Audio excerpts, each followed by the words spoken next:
Assalamualaikum, salam sejahtera. Saya Zulfikri Yusof. Anda bersama saya dalam Sabah Memilih dalam slot Buletin Awani Khas. Perkembangan berita dan juga perkembangan politik di Sabah menjadi fokus kami pada hari ini. Ada beberapa perkara, termasuk satu perkara yang terbaru kami terima, iaitu kenyataan media dari pihak Suruhanjaya Pilihan Raya Malaysia, di mana kalau dapat saya baca dan kalau kita dapat naikkan kenyataan media ini, satu mesyuarat khas urusan pilihan raya umum Dewan Undangan Negeri Sabah DUN ke-16 akan diadakan pada Isnin depan jam 9 pagi di The Megalyn Sutra Resort di Kota Kinabalu, di mana mesyuarat khas tersebut akan dipengerusikan oleh Timbalan Pengerusi SPL yang berusaha Dr. Azmi Shahrom bagi membincangkan tarikh-tarikh penting urusan pilihan raya seperti tarikh rit pilihan raya, hari penamaan calon, hari pengundian, daftar pemilih terakhir diperakui yang akan digunakan dan persiapan-persiapan lain yang diperlukan untuk melaksanakan pilihan raya tersebut. Satu sidang media akan diadakan sejurus selepas mesyuarat itu, ini pada 17 Ogos 2020. Isnin yang akan datang. Itu perkembangan yang terbaru kami terima, tapi di sebelah pagi tadi juga ada cerita mengenai tindakan Tan Sri Musa Aman yang mencabar keputusan pembubaran Dewan Undangan Negeri Sabah. Mahkamah Tinggi Kota Kinabalu menetapkan 17 Ogos depan juga sebagai tarikh pendengaran kes tersebut. Hakim Leonard Chin menetapkannya selepas semakan kehakiman pada Jumaat. Semakan kehakiman itu difailkan Musa serta 32 adun yang mencabar keputusan pembubaran DUN oleh Yang di-Pertua Negeri Sabah, Tun Juhar Mahiruddin pada 30 Julai lalu. Menurut peguam yang mewakili mereka, Tengku Fuad Tengku Ahmad, hujah utama dikemukakan pihaknya adalah berkait artikel 21-2 dan artikel 7-1 Perlembagaan Negeri Sabah. The argument is that there was a improper advice to dissolve the assembly under Article 21(2).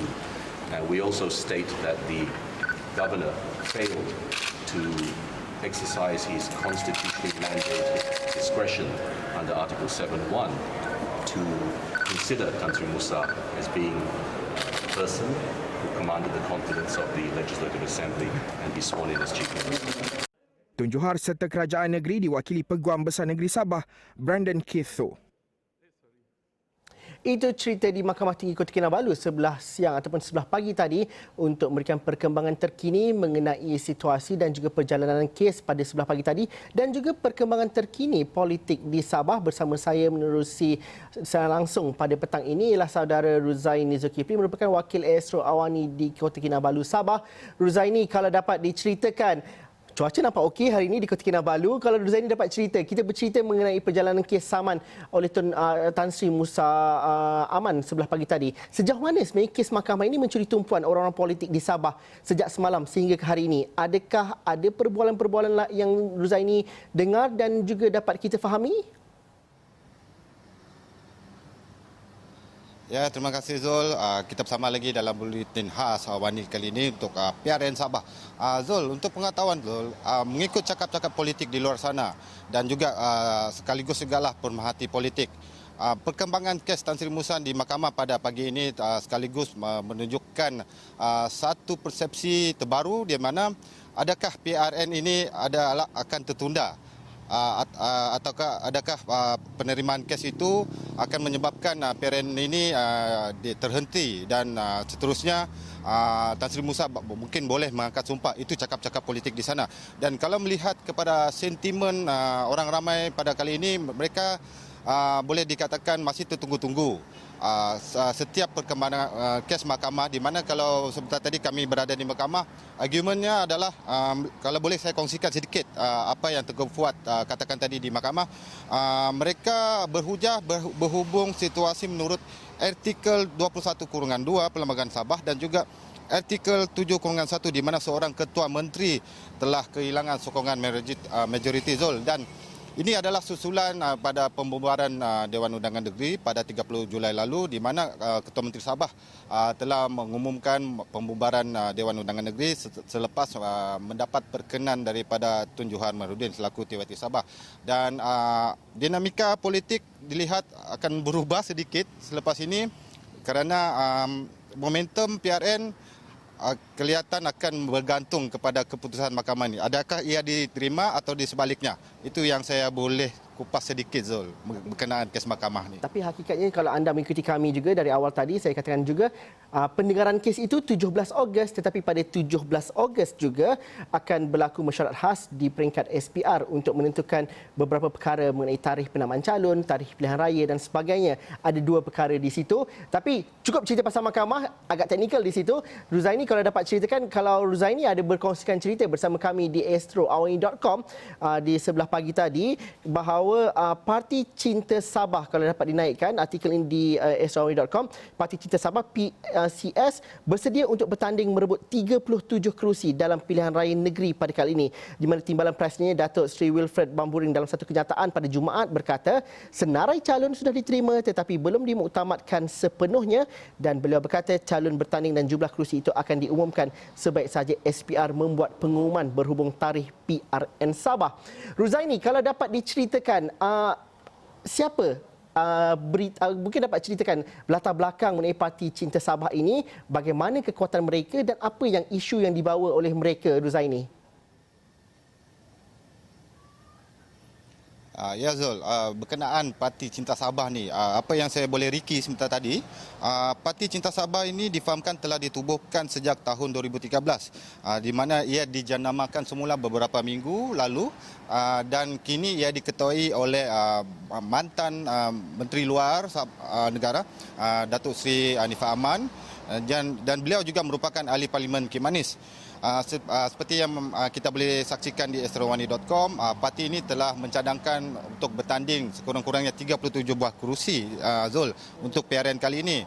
Dan apa yang saya lihat, apa yang hasil tinjauan kami, Parti Cinta Sabah ini mempunyai perjuangan untuk memperjuangkan perjanjian Malaysia ke 1963, MA63. Di samping itu juga memperjuangkan hak-hak sejagat di negeri Sabah ini dan lebih kepada isu-isu tempatan.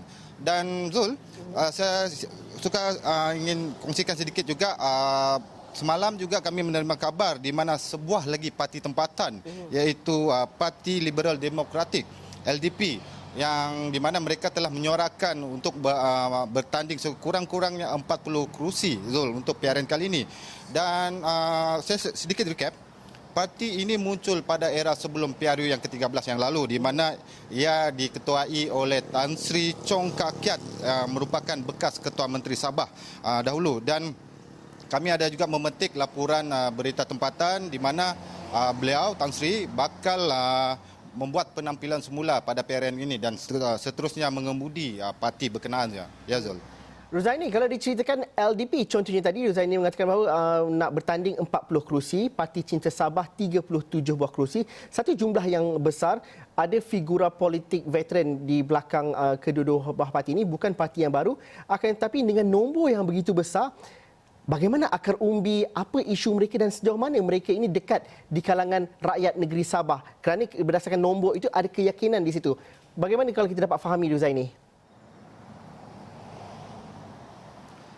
Zul, saya ingin mengulas mengenai parti tempatan ini sedikit selain pengagihan kerusi itu sendiri.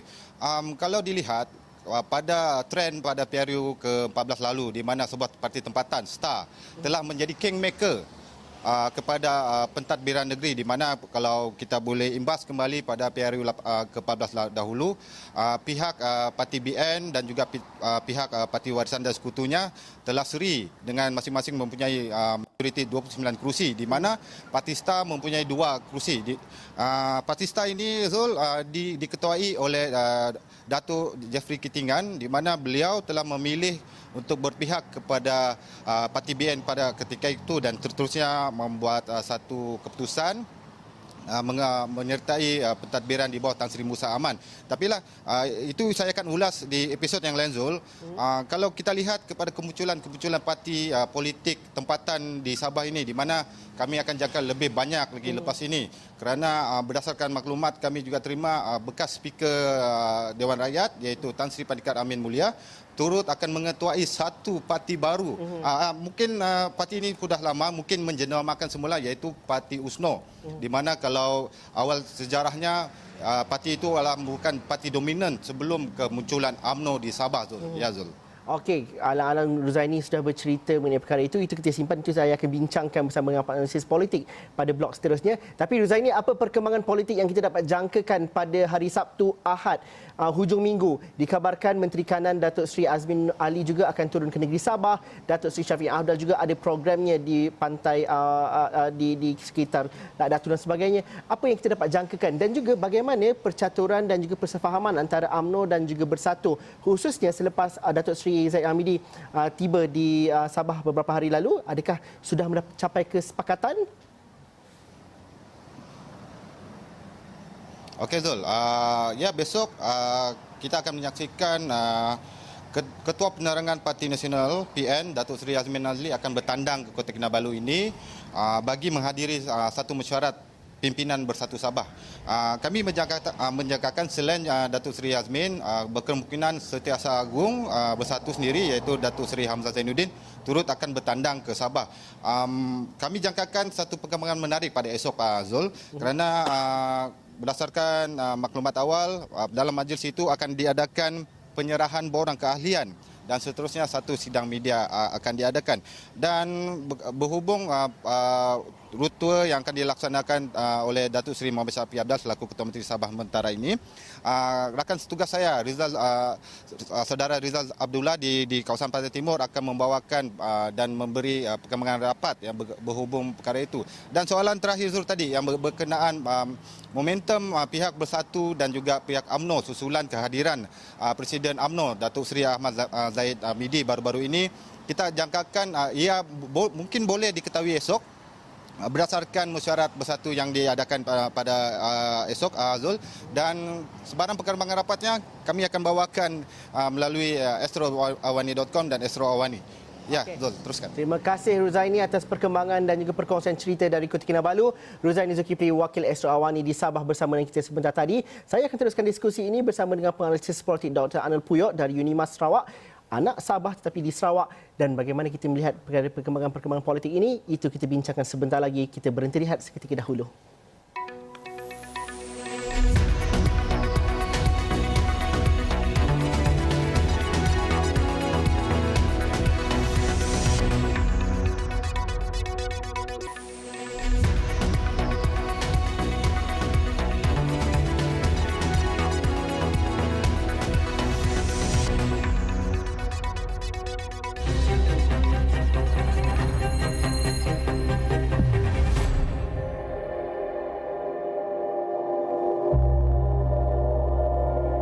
Bertemu lagi kita dalam Sabah Memilih. Kita bercerita mengenai kerusi panas, personaliti politik menjelang pilihan raya negeri, dan Dr. Anil Puyok merupakan timbalan dekan bagi kajian dan juga pengkomersialan Fakulti Sains Sosial dan Kemanusiaan Unimas bersama dengan saya petang ini. Selamat petang Doktor, apa khabar? Selamat petang Zul, apa khabar? Doktor, saya ingin berkongsikan semula satu cerita ini kalau kita dapat ikuti sebelum saya mulakan diskusi. Ini cerita mengenai Parti Cinta Sabah PCS yang bersedia untuk bertanding merebut 37 kerusi dalam pilihan raya negeri pada kali ini, di mana senarai calon dikatakan sudah pun diterima tapi belum lagi dimuktamadkan, dan Parti Cinta Sabah PCS ini menerima sambutan baik daripada orang ramai sehingga kehabisan borang, dan juga dakwa timbalan presnya Datuk Seri Wilfred Bamburi mengatakan bahawa pihak parti juga terpaksa membuat banyak salinan. Jadi untuk PRN, Parti Cinta Sabah bercadang dan bersedia untuk bertanding sekurang-kurangnya 37 daripada 73 kerusi yang dipertandingkan, di mana ianya diketuai oleh bekas Menteri Luar Datuk Seri Anifah Aman. Ada satu lagi parti iaitu Parti Liberal Demokratik LDP juga menyuarakan hasrat untuk bertanding di 40 kerusi di PRN Sabah. Dan saudara Ruzaini tadi sebentar tadi bercerita mengenai Tan Sri Pandika Mulia juga ingin menghidupkan semula Parti USNO. Jadi kalau soalan saya kepada Dr. Anil Puyok, bagaimana kita melihat parti-parti tempatan, parti-parti negeri Sabah ini mempunyai sedikit sebanyak kekuatan dan juga momentum dan kelebihannya sendiri apabila kita bercerita mengenai dua gabungan antara Perikatan Nasional dan juga PH di Sabah. Parti-parti kecil ini juga mampu memberikan sedikit sebanyak herotan dan juga ayunan sokongan. Bagaimana kita dapat fahami ini adalah realiti sebenar dalam konteks politik di Sabah? Ya Zul, kalau kita lihat pilihan raya lepas, parti-parti tempatan banyak yang bertanding. Tapi kalau kita lihat dari segi prestasi, tidak begitu meyakinkan. Sebab kalau kita lihat parti-parti yang berasal daripada Semenanjung, parti-parti seperti DAP, PKR dan UMNO sebenarnya lebih banyak meraih undi daripada parti-parti tempatan. Tapi kalau kita lihat dalam konteks politik Sabah pada ketika ini, apa yang ingin parti-parti tempatan seperti yang Zul sebutkan tadi, LDP, PCS dan juga USNO, apa yang ingin dilakukan oleh parti-parti ini adalah untuk menjadi the third force ataupun parti-parti alternatif. Sebab kalau kita pergi ke peringkat bawah, ramai yang sudah melalui pengalaman bersama dengan parti-parti seperti UMNO, seperti Warisan dan sebagainya. Dan ada juga sekarang ini orang yang berkata bahawa sudah tiba masanya kita memilih alternatif kepada Warisan, UMNO dan parti-parti lain yang lebih besar. Dan saya melihat parti-parti ini seperti PCS contohnya, ingin menunjukkan bahawa parti ini mampu memberikan satu alternatif, satu suara baru kepada masyarakat Sabah dan juga ingin mengambil peluang untuk menunjukkan bahawa parti ini bukan parti yang terlibat dengan lompat contohnya.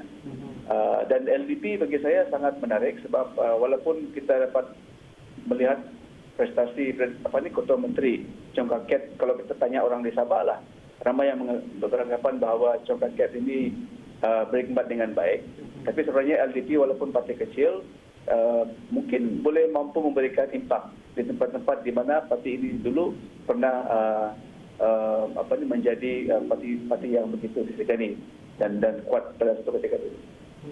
Doktor, bagaimana kita nak melihat kalau contohnya STAR pada tahun 2018 walaupun parti kecil tetapi menjadi kingmaker untuk pembentukan kerajaan negeri Sabah, adakah kerana faktor itu juga menyebabkan parti-parti kecil ini ataupun yang dijenamakan semula ini muncul semula dan di belakang mereka ialah ahli-ahli politik yang berpengalaman? Pandangan doktor, bagaimana sebenarnya dalam pada kita bercerita mengenai ketegangan ataupun teru dua yang besar, parti kecil ini sebenarnya dapat memberikan sesuatu dan juga memberikan kita kata kingmaker itulah. Ya, betul Zul. Sebab kalau kita lihat dalam konteks politik Sabah, sebenarnya yang memainkan peranan penting adalah personality tertentu. Dan Sabah politik ini dia kita anggap sebagai very personalistic. Dia dipengaruhi oleh pemimpin besar, the big man, the strong man.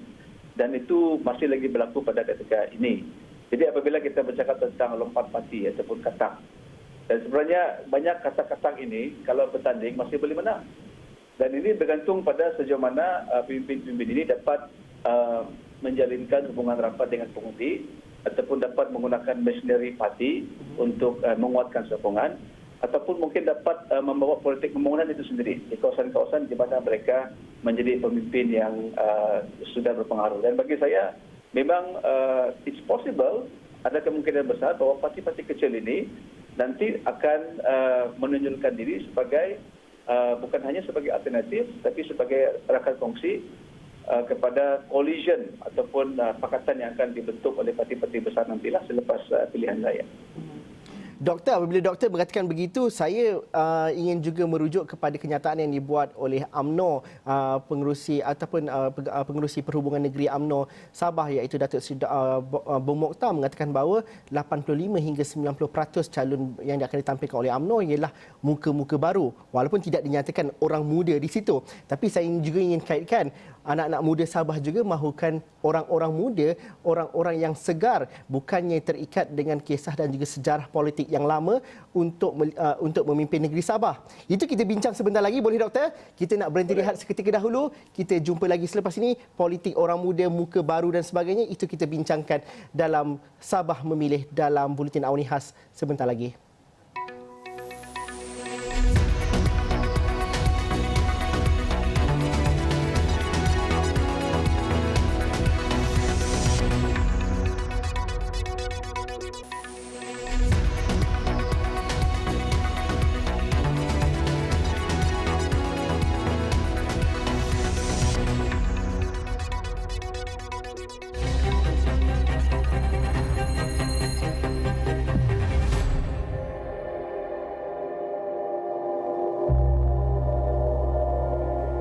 Bertemu lagi Dr. Ana Puyok dari Universiti Malaysia Sarawak dari Fakulti Sains Sosial dan Kemanusiaan masih lagi bersama dengan saya dalam Sabah Memilih pada hari ini. Dr. Ana Puyok, kalau kita ceritakan tadi, kemunculan semula parti-parti tempatan yang dijenamakan semula, ada figura-figura politik yang berpengalaman di belakangnya. Jadi soalan saya ialah di mana muka-muka baru, anak-anak muda yang mungkin dapat memberikan satu nafas segar ke politik Sabah. Adakah ini satu percaturan yang akan diambil oleh mana-mana parti yang bertanding ataupun lebih selamat untuk mengetengahkan muka-muka lama yang ada pengalaman, yang ada sejarah untuk mendapat tempat dalam pilihan raya negeri pada kali ini? Ya Zul, sebab apabila saya kata tadi bahawa pilihan raya pada kali ini dianggap sebagai free for all. Free for all bermaksud siapapun nanti akan bertanding, parti baru, parti lama, pemimpin baru, masing-masing akan punya peluang untuk menang. Sebab ini adalah satu pilihan raya yang sangat menarik. Dan kalau kita melihat, bagi saya, sejauh mana parti-parti yang akan bertanding nanti akan mengetengahkan pemimpin-pemimpin baru, itu akan menjadi kayu pengukur kepada kelangsungan parti tersebut, yang pertama. Dan kedua, keseriusan parti tersebut untuk menjadi parti masa depan di Sabah. Itu yang akan menjadi sesuatu yang menarik. Dan saya ingin melihat bahawa ada pemimpin-pemimpin muda yang akan diketengahkan. Jadi kalau ada, bermaksud parti tersebut bukan hanya digunakan semata-mata untuk memastikan survival politik pemimpin-pemimpin lama, tetapi parti tersebut mempunyai masa hadapan untuk membangunkan negeri Sabah. That is why bagi saya, pemimpin-pemimpin baru harus diketengahkan untuk bertanding pada pilihan raya kali ini. Memanglah Zul, kalau kita kata Parti UMNO kata akan mengetengahkan pemimpin baru, PCS pun kata begitu, tapi sejauh manakah itu akan diterjemahkan nanti dalam apabila calon-calon diumumkan, itu sesuatu yang kita akan tunggulah sama ada itu berlaku ataupun tidak berlaku. Tetapi kadang-kadang meletakkan personaliti orang-orang baru ini juga perlu kena pada tempatnya dan juga diletakkan pada kerusi yang boleh dikatakan selamat juga untuk dimenangi.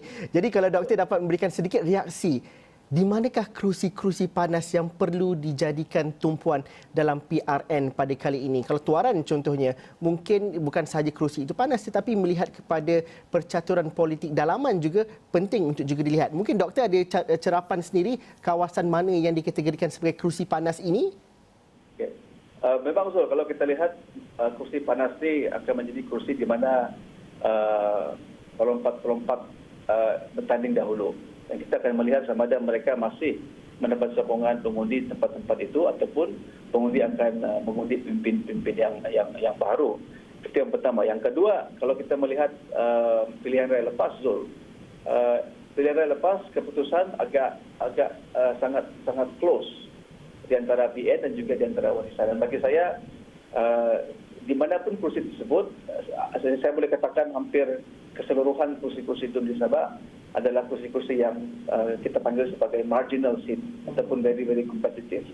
Dan di manapun pemimpin baru ini akan diletakkan nanti, bagi saya mereka masih mempunyai peluang. Sebab Zul, kalau kita bertanya dengan masyarakat Sabah di bawah, mereka sudah boleh membuat keputusan, memilih pemimpin baru, memberi peluang, memberi ruang kepada pemimpin baru untuk memimpin negeri Sabah.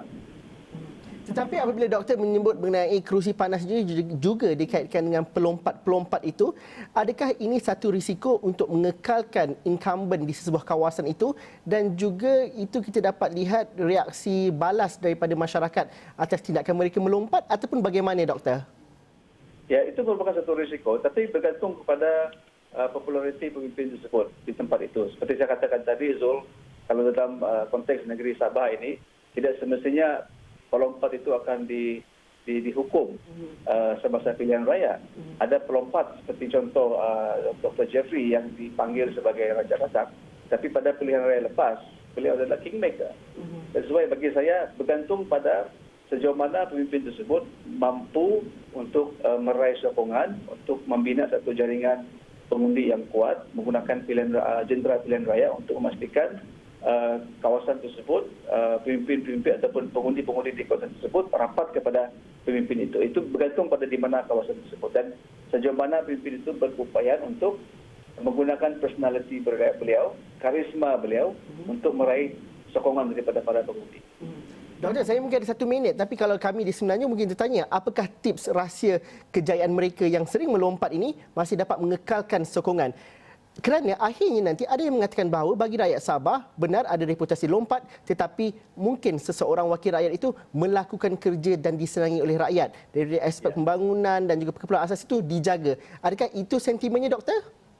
Saya fikir begitu, Zul. Ya, terutama sekali kalau kita pergi ke kawasan luar bandar. Bukan hanya di Sabah tapi di Sarawak. Ini kita panggil sebagai grassroots politician, pemimpin akar umbi. Dan tidak kira apapun parti yang pemimpin ini wakili, beliau masih tetap akan mendapat sokongan daripada pengundi-pengundi yang di bawah. Sebab pengundi-pengundi yang di bawah ini, mereka melihat kepada credibility pemimpin, kepada karisma pemimpin, dan juga yang ketiga yang paling penting adalah kebolehan pemimpin tersebut untuk memenuhi apa yang dikehendaki oleh pengundi. Itu menarik untuk kita perhatikan, tapi itu mungkin kita dapat bincangkan minggu hadapan dan juga minggu-minggu seterusnya kerana perjalanan untuk menuju ke pilihan raya negeri Sabah ini jauh lagi. Doktor juga nanti bukan juga pulang ke Kota Kinabalu. Terima kasih Dr. Arnold Puyok dari Universiti Malaysia Sarawak, Timbalan Dekan Fakulti Sains Sosial dan Kemanusiaan. Sekian saja Sabah memilih untuk hari ini. Pastikan anda bersama kami di astroawani.com dan juga di 501 Awani untuk mengikuti perkembangan politik khususnya dalam konteks Sabah memilih. Pastikan juga anda bersama kami di Astro Awani kerana kami juga akan bawakan perkembangan terkini. Difahamkan sebentar lagi ada sidang media oleh Tun Dr. Mahathir Mohamad. Katanya ada satu lagi parti politik bakal ditubuhkan. Pastikan anda bersama kami di platform digital kami dan juga di 501 Awani. Sekian saja. Assalamualaikum dan salam sejahtera. Kita jumpa lagi.